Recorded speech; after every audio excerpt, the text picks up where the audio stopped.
Have you noticed damp patches, peeling paint or crumbling plaster near the bottom of your walls?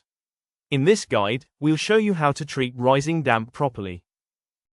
Rising damp occurs when moisture from the ground travels upwards through porous brickwork because the damp-proof course has failed, is missing or has become bridged.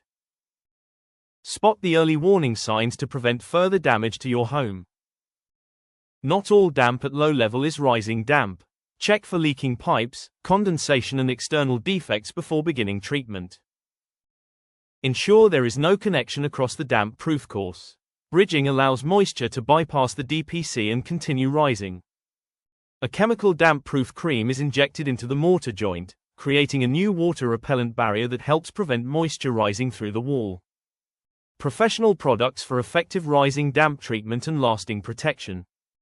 Removing contaminated plaster eliminates embedded salts and allows walls to dry out, improving the effectiveness of the damp course. Replace old, salt-contaminated plaster with a breathable renovating plaster, allowing your walls to dry out and stay dry. Renovating plaster is designed to replace salt-contaminated plaster, helping your walls dry out and stay dry. Allow time to dry, 1 month per 25 mm wall thickness. For best results, always use breathable paints and plasters to allow moisture to escape and keep your walls protected. Avoiding common mistakes is key to successful damp proofing. These errors can trap moisture, worsen the problem and lead to costly repairs. From damp and damaged to clean, dry and protected.